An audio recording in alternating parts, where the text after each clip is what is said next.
출애굽기 17장 1절에서 7절까지입니다. 함께 읽도록 하겠습니다.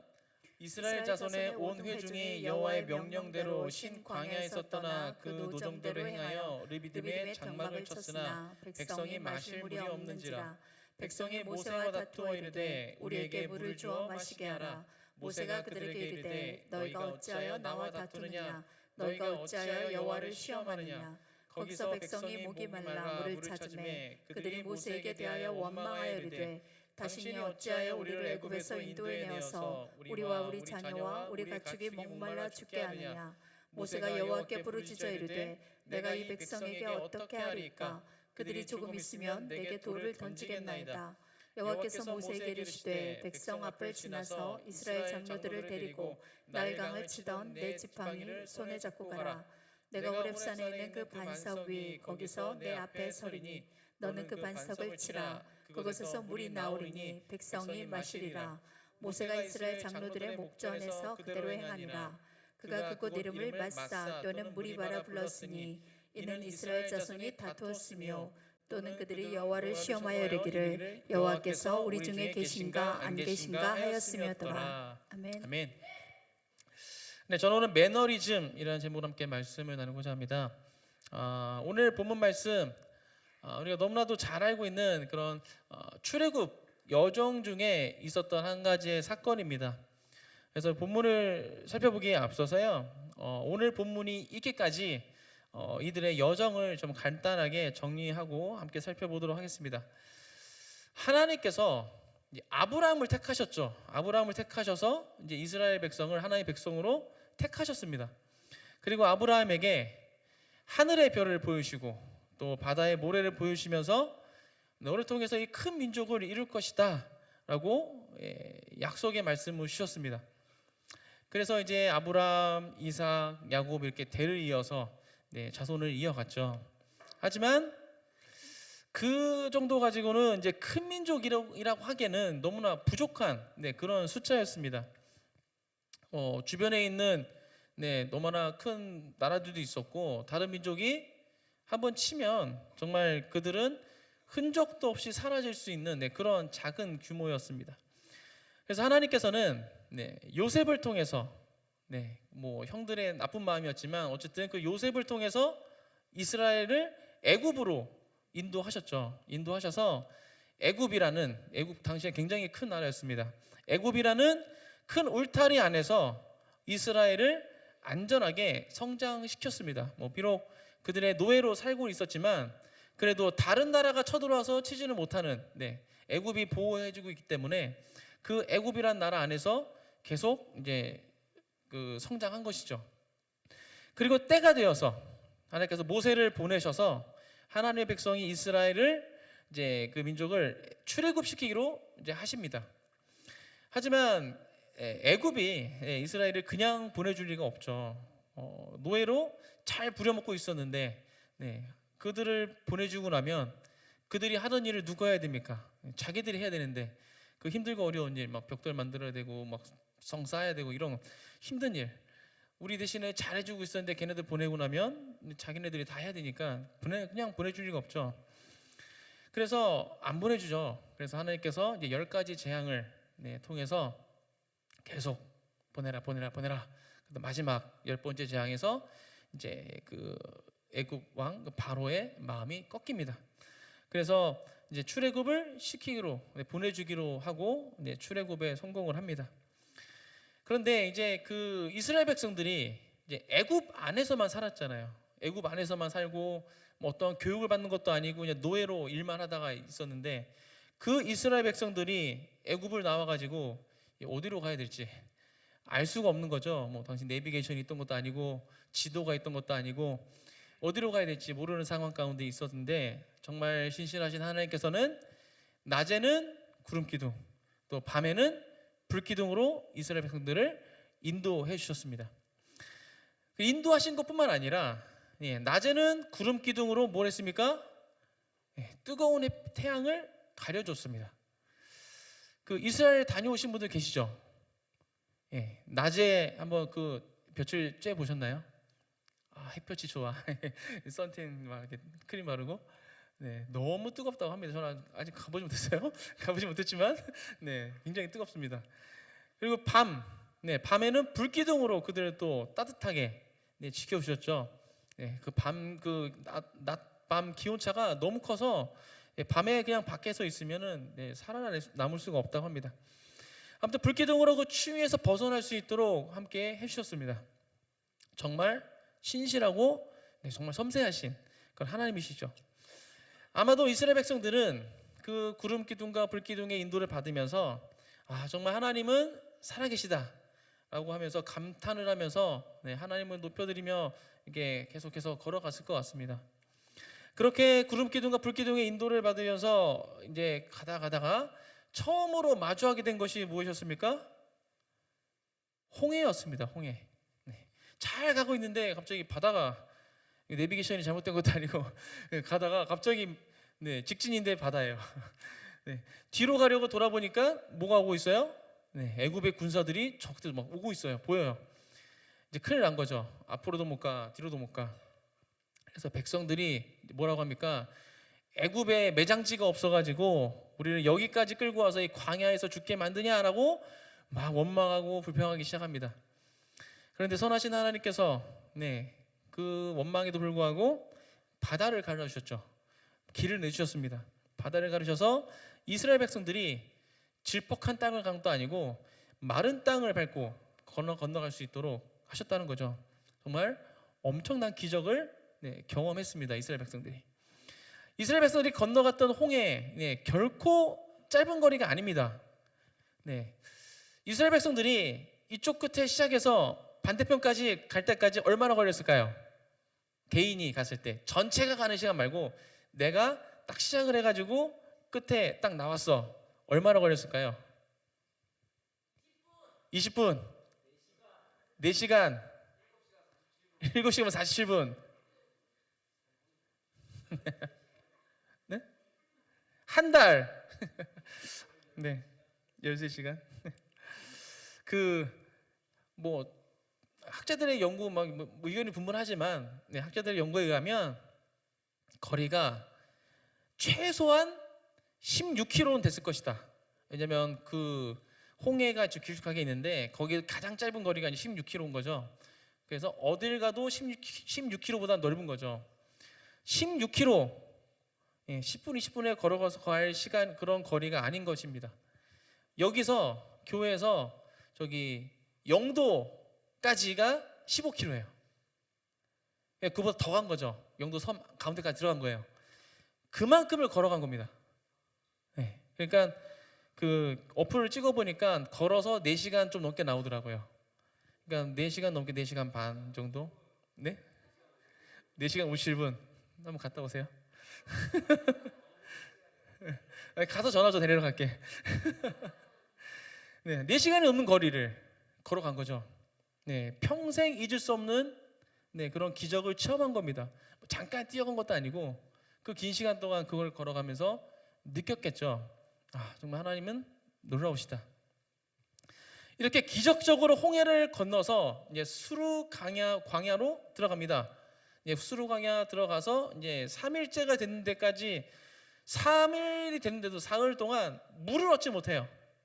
네, 그 뜨거운 광야에서 그러다가 도착한 곳이 마라였죠. 마라. 마라 하면 이제 여기 있는 애들은 먹는 거 생각합니다. 그 마라 아닙니다. 네, 땅 이름이에요. 지역 이름. 마라 지역에 도착을 해요. 마라 다 뜻 알고 계시죠? 물이 있었는데 와 3일 동안 물을 먹다가 물이다 확 마셨는데 너무 써서 다 뱉어버렸어요. 너무 써서 먹을 수가 없는 거죠.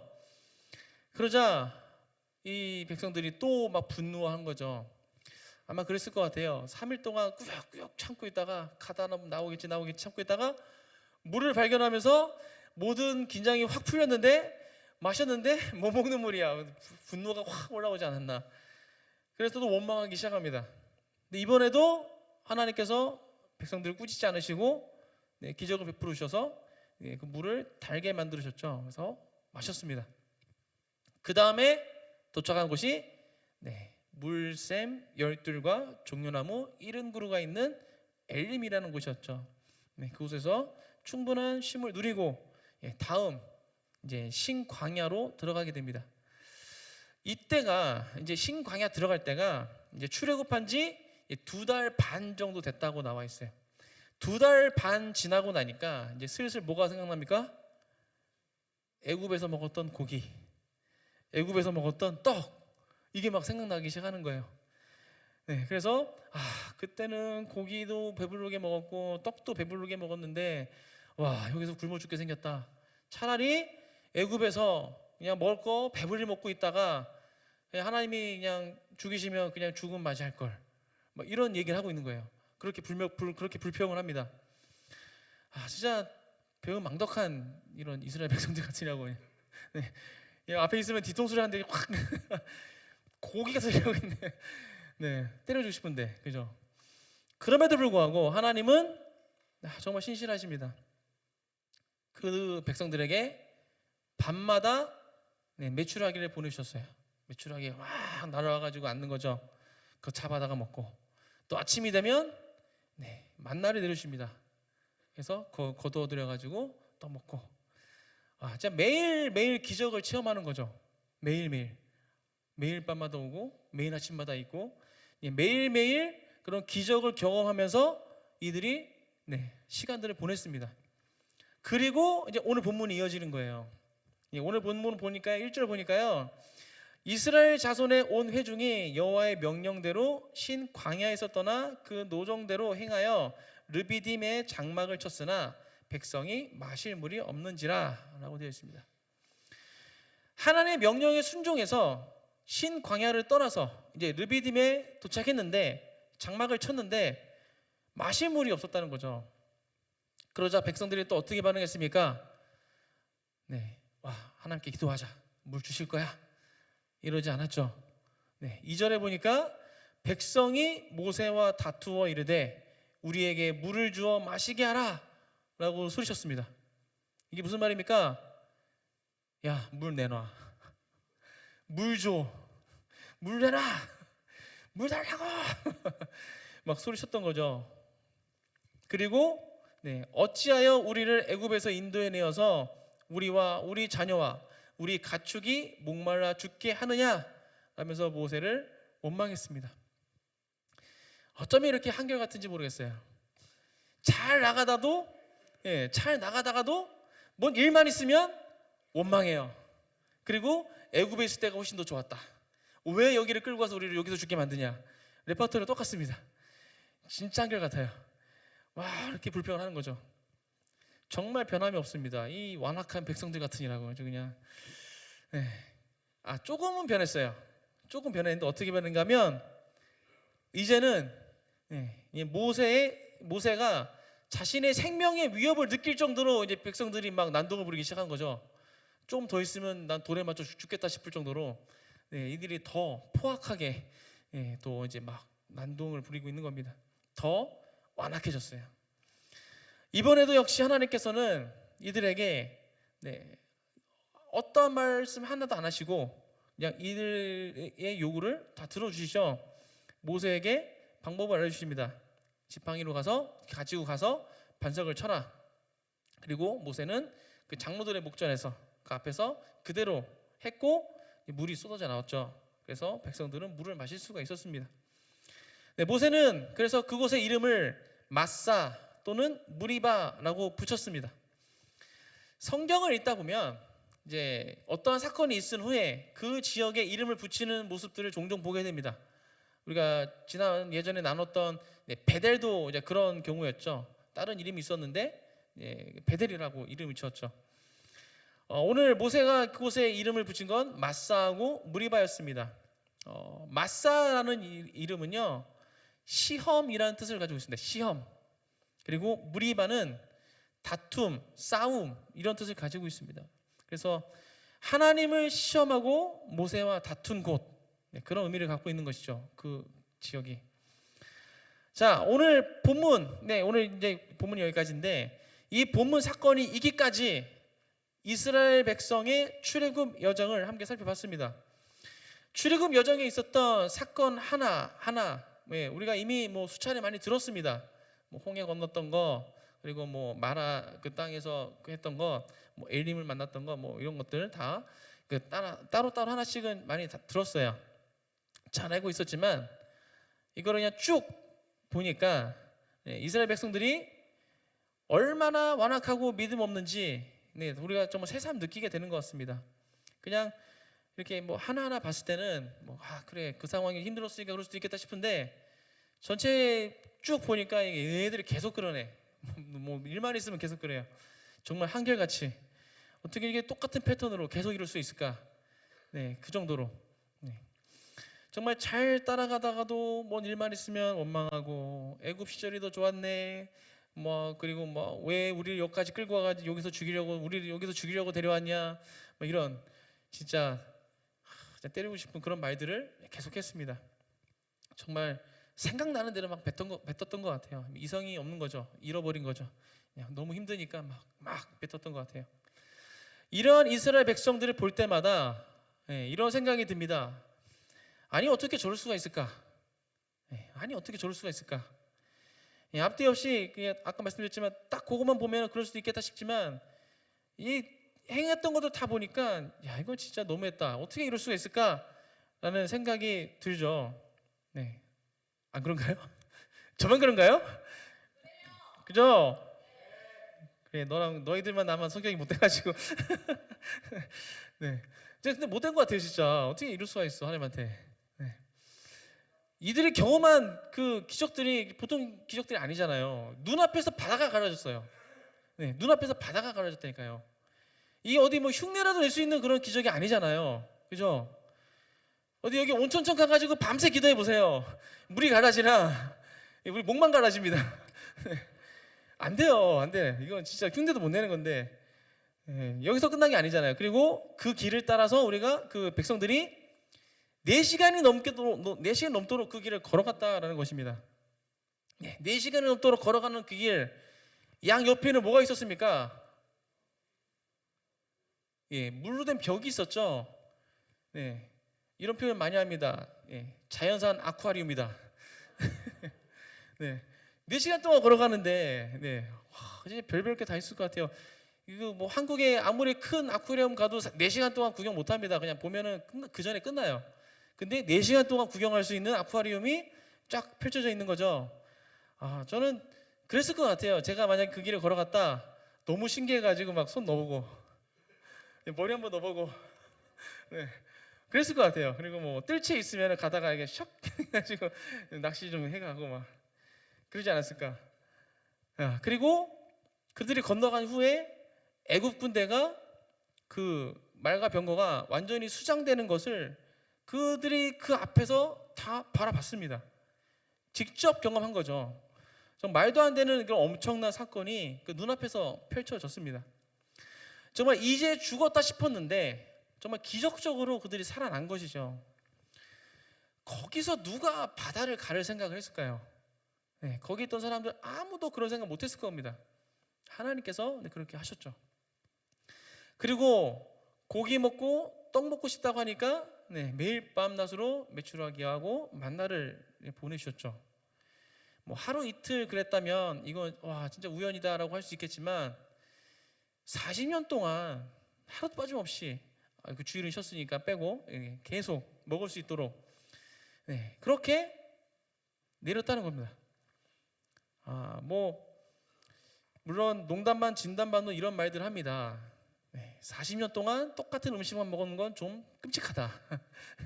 40년 동안 메추라기만 먹고 만나만 먹어야 되니까 너무 끔찍하겠다라는 얘기들을 뭐 농담반 진담반은 얘기하는데요.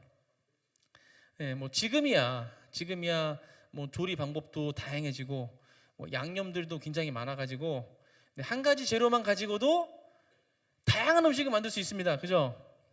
한번 예를 들어볼까요? 메추라기다. 후라이드 메추라기, 양념 메추라기, 숯불 바베큐 메추라기, 맥주라기 볶음탕, 맥주라기 백숙, 또 뭐 있을까요? 니네 좋아하는 마라 메추라기. 뭐 굉장히 다양합니다. 다양하게 만들 수 있죠. 무궁무진하죠. 뭐 금방 놔도 괜찮을 것 같아요. 근데 당시에 그런 게 없죠. 뭐 조리법도 없을 것이고 양념도 없을 것이고 그러니 계속 똑같은 걸 먹었을 건데 그렇게 생각하면 좀뭐 물릴 수는 있겠다라는 생각이 들긴 합니다. 그 지난주 캠프를 갔다 왔잖아요. 지난주에 갔던 캠프의 식사가 역대급이었어요. 와, 진짜 대박이었어요. 진짜 지금까지 제가 그 수많은 수련회를 다녔지만 이런 밥은 진짜 없었어요. 진짜 웬만한 결혼식 피로연 같은 그런 식사였던 거예요. 진짜로 한 요 끝에서 요 끝까지가 거의 쭉 반찬이 열 몇 가지가 있었던 것 같은데 그렇지 않나? 네, 반찬만 열 몇 가지. 그리고 끝에쯤 가면은 과일 있고 디저트 있고 음료수도 있고. 와, 뭐 수련회 밥이 이래? 말이 안 되는 밥이 나왔어요. 그래서 처음에 딱 가자마자 눈이 동그래져가지고 와, 그냥 먹던 대로 밥을 컸거든요. 나도 끝에 가가지고 후회했어요. 밥 푸지 말걸. 여기는 밥을 풀면 안 되는 거구나. 네, 두 접시. 네, 아무튼 진짜 근데 참 인간이 간사해요. 처음에는 그 접시가 넘치도록 퍼가지고 먹었는데 거기에 단점이 뭐였는가 하면 메뉴가 똑같아요. 근데 한 개, 두 개만 바뀌는 거예요. 한 개, 두 개만. 열 몇 가지 중에서 한 개, 두 개만 바뀌고 계속 똑같았어요. 네, 아침, 점심, 저녁, 아침, 점심, 저녁, 아침, 점심, 저녁 4박 5일 동안 계속 똑같은 거예요. 그래서 처음에는 진짜 터지도록 담았는데 날이 갈수록 담는 양이 좀 줄어요. 이제 좀 줄고 양만 줄은 게 아니라 먹는 감동도 줄고. 네, 순간 그런 생각이 들었어요. 이스라엘 백성들 40일 동안 힘들었겠다. 네, 라는 생각이 잠깐 들었지만 다시 정차리고 생각을 고쳐 먹었습니다. 네, 창조주 하나님께서는 매일 다른 맛의 메추라기를 보내줄 것이다. 네, 양념을 하지 않아도 다른 맛의 메추라기, 또 다른 맛의 만나를 보내주셨을 것이다. 네, 그게 똑같다면 먹는 사람의 입맛을 오늘은 좀 습게, 오늘은 달게 주셨지 않았을까 생각을 해봤습니다. 아무튼 이스라엘 백성들은 출애굽 여정 동안 하나님의 정말 그 초자연적인 기적을 경험하면서 살아왔습니다. 그 여정을 보냈어요. 체험 삶의 기적 현장. 웃으시는 분들은 옛날 분이세요. 요즘 애들 몰라. 이게 뭐야. 이렇게 매일 기적의 현장에서 직접 그것을 몸소 체험하면서 살아왔음에도 불구하고 하루도 빠짐없이 그런 기적에 맛봤음에도 불구하고 이들이 어떻게 했습니까? 조금만 건수만 있으면 원망하고 불평하고 왜 데려왔냐? 우리 여기를 죽이려고 한 거냐? 왜 데려왔냐? 저기가 좋았다 이런 이야기를 했다라는 것이죠. 그리고 오늘 물에 관한 건데 이 물에 관한 사건이 이번이 처음이 아니잖아요. 아까도 얘기했듯이 마라에서 쓴물 먹지 못할 것을 먹을 수 있도록 변화시켜주는 하나님의 놀라운 기적을 체험했습니다. 그런 하나님을 경험했음에도 불구하고 물 없다고 또 원망하고 불평하고 진짜 이번에는 더 심하게 모세가 생명의 위협을 느낄 정도로 그렇게 난동 부렸다는 것이죠. 쓴물은 단물로 바꿀 수 있는데 없는 물은 만들어낼 수 없다 이런 거였는지 모르겠어요. 없으니까 그런 상상도 못했는지 모르겠습니다. 하지만 정말 이스라엘 백성들의 모습이 정말 좀 안타깝고 답답한 마음이 들은 그런 모습이죠. 그런데 정말 심각한 건 무엇인지 아십니까? 지금 이스라엘 백성들의 이 모습 가운데 정말 심각한 거, 그것은 제가 지난주 캠프에 갔을 때 첫날 강사로 오셨던 목사님께서 하셨던 말씀 중에 제 마음을 계속 울렸던 말씀이 있습니다. 그것을 지금 함께 나누고 싶은데요. 이스라엘 백성들이 무엇을 따라가고 있었습니까? 구름 기둥과 불 기둥을 따라서 이동했잖아요. 그죠? 네. 구름 기둥과 불 기둥, 그것이 상징하는 것이 무엇일까요? 네, 하나님의 임재입니다. 하나님께서 그들과 함께 하셨던 거죠. 하나님께서 그들을 이끌어 인도하셨습니다. 하나님의 임재라고 하면 뭐 언약궤, 뭐 지성소 이런 걸 떠올리게 되는데, 하지만 아직까지는 언약궤도 지성소도 아직 만들어지지 않은 그런 때인 거죠.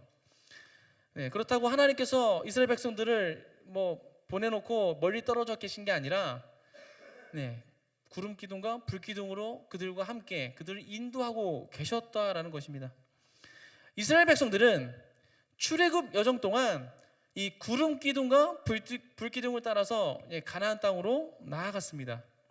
그러니까 하나님의 임재 안에 거하면서 그들이 나아갔다라는 것이죠. 그런데 지금 이들의 모습이 어떻습니까? 하나님의 임재 가운데 있으면서도 문제만 생기면 하나님을 원망하고 불평하고 있었다는 것이죠. 하나님의 임재 안에 있는데 어떻게 하나님을 원망하고 불평할 수 있을까? 상상이 되시나요?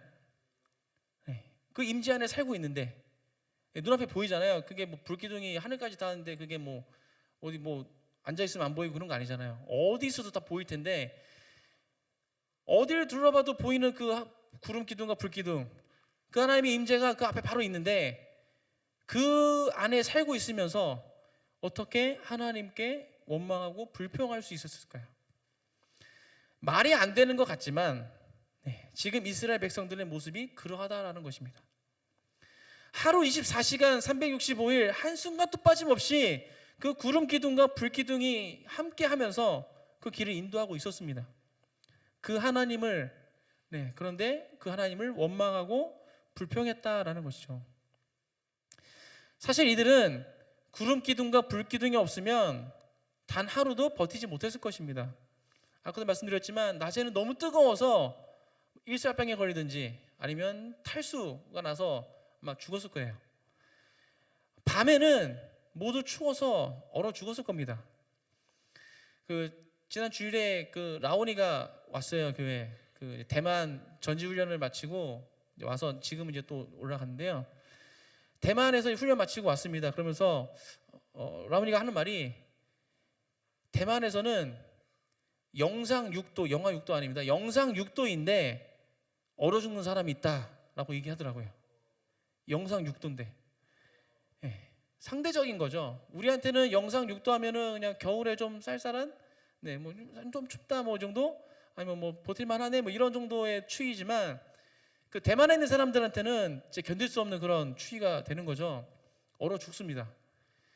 이스라엘 광야 마찬가지입니다. 그들에게도 밤 기온은 얼어 죽을 수가 있는 그런 기온입니다. 불기둥이 없다면 출애굽한 지 며칠이 안 돼서 아마 다 얼어 죽었을 것 같아요. 이렇게 그들의 생명과도 직결되는 그런 하나님의 임재 안에 있었음에도 불구하고 그들은 똑같은 패턴으로 건수만 생기면 원망하고 불평하는 반응으로 보였다라는 것입니다. 한결같이. 어떻게 이럴 수 있을까요?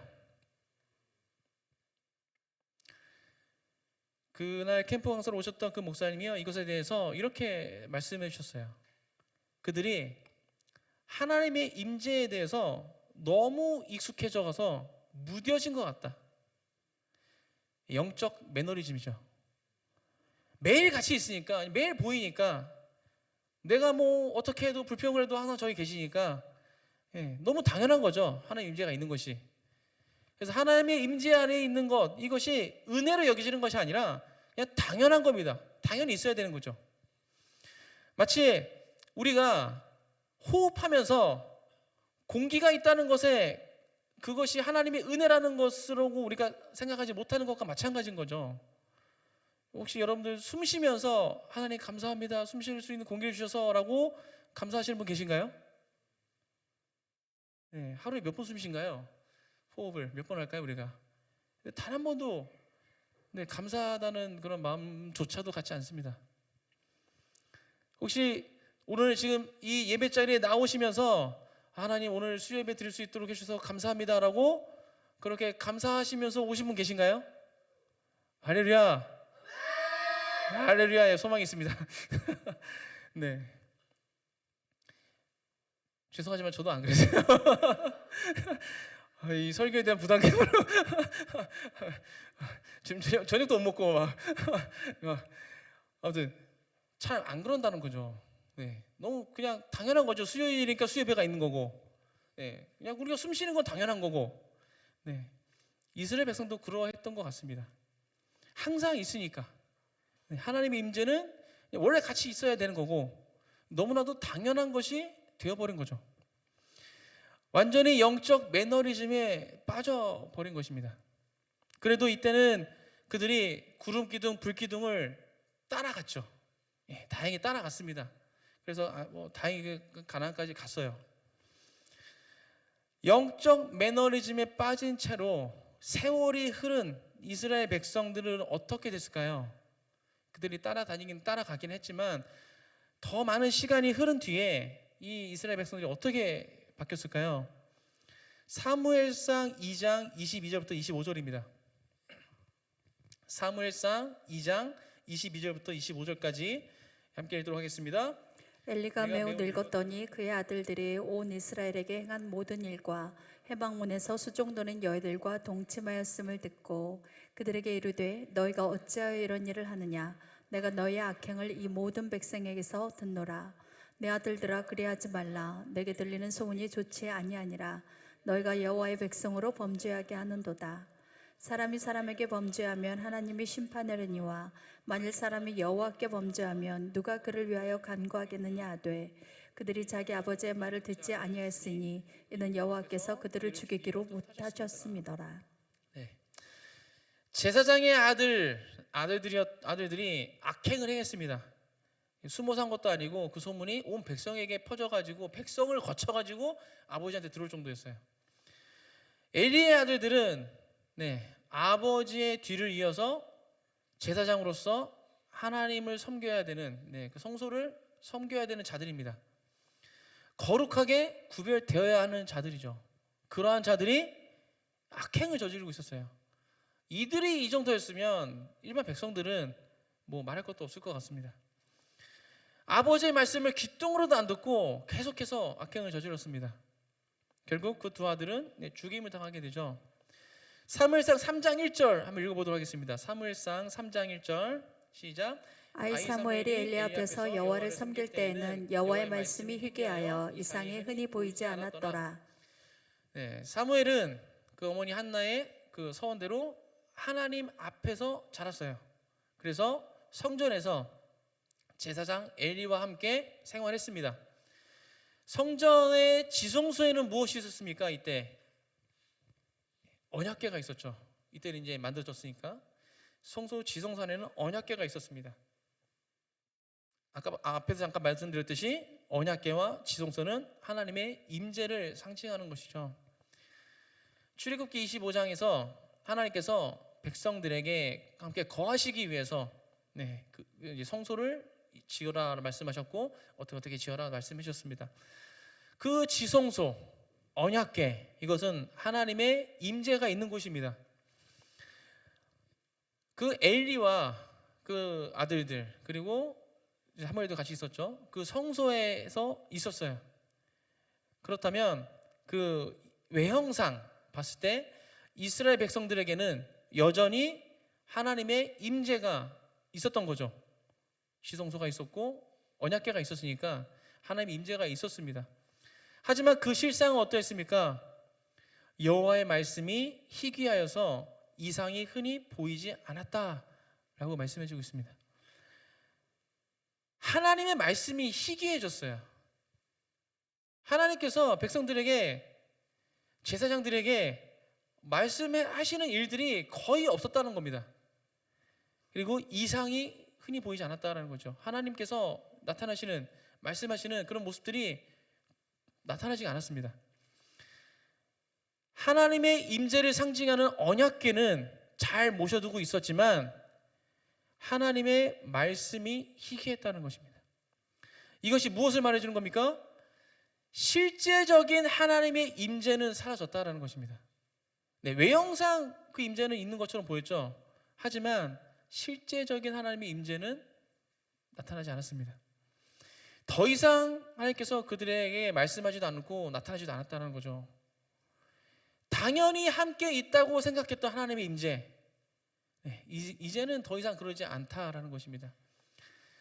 이런 상황 가운데 사무엘은 엘리를 통해서, 이제 엘리 밑에서 같이 지냈으니까 엘리를 통해서 하나님의 임재가 무엇인지 사무엘이 배울 수 있었을까요? 하나님의 계시를 듣고 하나님과 동행하며 하나님의 뜻을 따라 살아가는 것, 이게 무엇인지 사무엘이 엘리를 통해서 배울 수 있었을까요? 전혀 그러지 못했을 겁니다. 뭐 제사에 대한 그런 방식, 그런 이론은 배웠을 수 있었겠죠. 이건 이렇게 해야 되고, 뭐 동물은 이렇게 잡아야 되고, 각은 이렇게 떠야 되고, 무슨 제사는 이렇게 되고, 저런 제사는 이렇게 되고, 이런 이론은 배울 수 있습니다. 하지만 하나님의 임재의 실제, 이것은 배우지 못했을 겁니다. 하나님께서 사무엘을 직접 부르시기 그 전까지는 그랬을 겁니다. 사무엘상 3장 7절 한번 보겠습니다. 3장 7절 시작.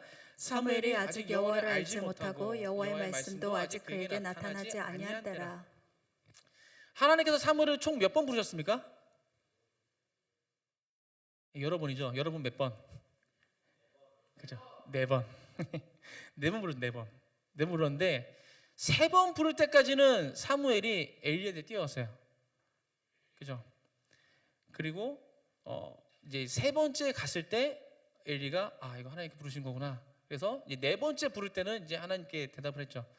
근데 이 7절 말씀, 사무엘이 아직 여호와를 알지 못하고 여호와의 말씀도 아직 그에게 나타나지 아니한 때라. 이게 언젠가면 2번째 엘리야한테 갔다 온 다음에 이 말씀이 나옵니다. 그러니까 사무엘은 그때까지 한 번도 하나님을 경험한 적도 없고 하나님에 대해서 알지도 못했어요. 물론 뭐 하나님이 어떤 분이시다 뭐 지식적으로는 들었겠죠, 배웠겠죠. 하지만 하나님의 그 실제, 하나님의 임재에 대한 실제, 이런 것에 대해서는 배우지 못했다라는 것입니다. 태어나서부터 계속 지금까지 성전에서 자라왔지만, 제사장 밑에서 자라왔지만 이때까지도 하나님에 대해서 전혀 알지 못했다라는 것입니다. 지식적으로는 배워서 알았을 거예요. 하지만 그 하나님의 임재의 실제에 대해서는 전혀 알지 못했습니다. 제사장 엘리는 하나님의 실제와는 상관없이 그저 기계적으로 일했던 것 같습니다. 만약 그 엘리가 영적으로 깨어 있었다면 사무엘이 처음 찾아왔을 때 하나님께서 부르시는 거구나라고 바로 알았을 것 같아요. 자기가 안 불렀으니까. 그렇게 부를 사람이 또 누가 있겠어요? 그런데 영적으로 완전히 무너진 그는 사무엘이 1번 오고 2번 오고 3번째 왔을 때 그제서야 뒤늦게 하나님께서 부르신 거구나 라는 것을 깨닫게 된 것이죠. 사무엘상 4장으로 넘어가면 어떤 일이 일어나게 됩니까? 블레셋과의 전쟁에서 언약궤를 빼앗깁니다. 그리고 엘리의 2 아들이 죽습니다. 그리고 언약궤를 빼앗겼다는 그 소식을 들은 엘리 의자에 앉아 있다가 뒤로 넘어져서 목이 부러져서 죽습니다. 너무 비참한 결과를 맞이하게 된 것이죠.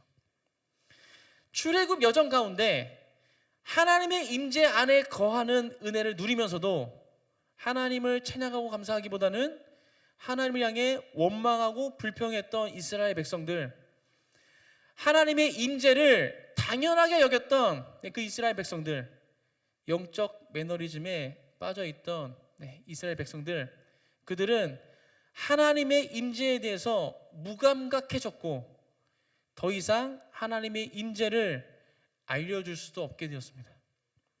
그저 기계적으로 언약궤만 지키고 있었던 것이죠. 이론적으로 가르쳐주고 있었던 것입니다. 하나님의 임재는 이론이 아닙니다. 하나님의 임재는 실제입니다. 출애굽한 이스라엘 백성들에게 실제적으로 보였고 느껴졌고 그것이 바로 하나님의 임재였습니다.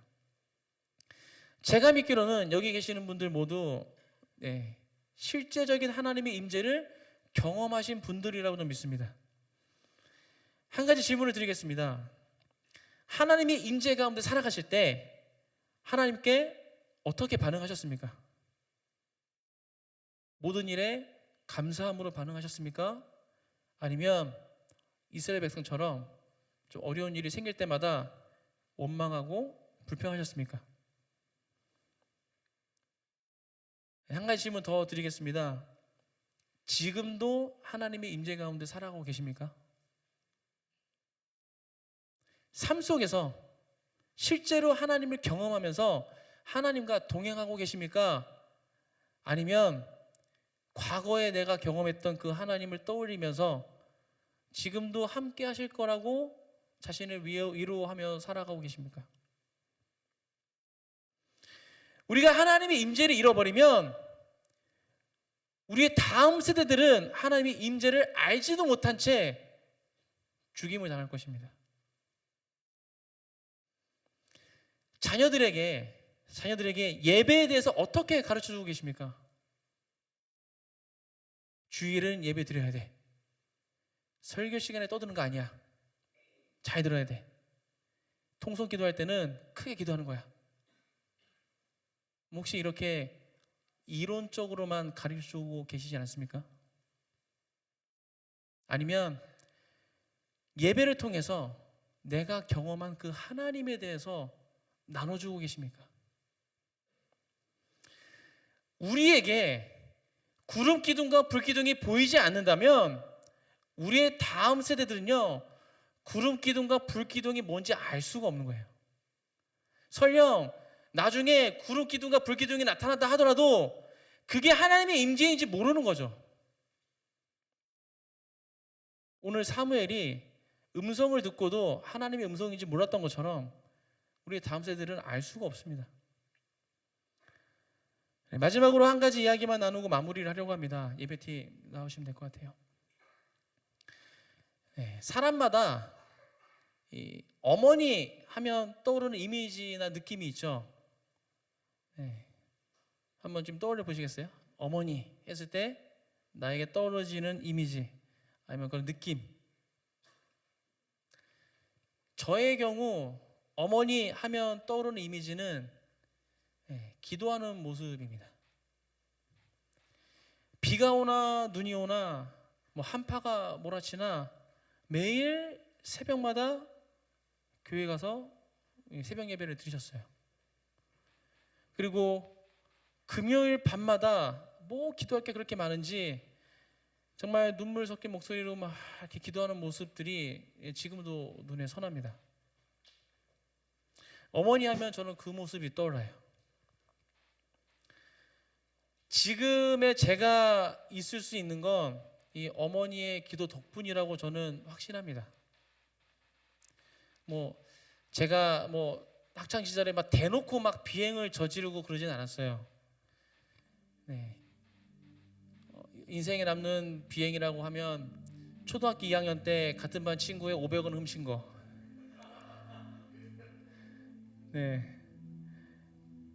그리고 중3 때부터인가 친구들과 모여서 같이 술 마셨던 거. 그 친구 어머니가 또 가게를 하셨는데 그 가게에 셔터 내려놓고 술 사가지고 들어가서 마셨던 기억이 있습니다. 그리고 그대로 들어가면 들키고 혼나니까 이 핑계 저 핑계 대면서 집에 안 들어가고 친구들 잤어요. 오늘 친구네서 공부해야 돼, 오늘 시험 공부해야 돼 이러면서 친구들 잤죠. 아니면 주무실 때 지금쯤 주무셨겠다 싶은 그 시간에 새벽에 몰래 조용히 현관문 앞에 제 방이 있었거든요. 살금이 들어가가지고 자고. 그리고 대학교 들어가서는 거의 집에 안 들어갔습니다. 거의 안 들어갔어요. 손을 꼽힐 정도로 들어갔어요, 집에. 아마 어머니께서 다 알고 계셨을 겁니다. 새벽 예배 가실 때마다 방문 열어보면 냄새가 확 나겠죠. 네, 근데 이제 한 번도 말씀 안 하셨어요. 언젠가 한번 좀 이른 시간에 주무실 줄 알았는데 안 주무셨던 거예요. 들어갔는데 어머니 계신 거죠. 근데 무슨 생각인지 술 기운이었는지 어머니께 대들었어요. 그랬더니 태어나서 처음으로 그 이후로도 아직까지도 없고요. 뺨을 탁 때리시더라고요. 막 때리니까. 군대 제대하면서 술을 끊었습니다. 술 마시면 거짓말을 해야 되는데 이제 더 이상 그러면 안 될 것 같은 거예요. 어머니의 기도하는 모습이 계속 떠오르니까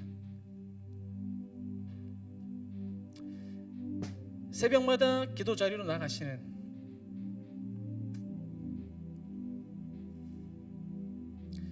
그 하나님의 임재 안에 거하는 그 모습을 삶으로 보여주신 어머니가 계셨기 때문에 제가 더 늦지 않게 돌아올 수 있었던 것 같습니다.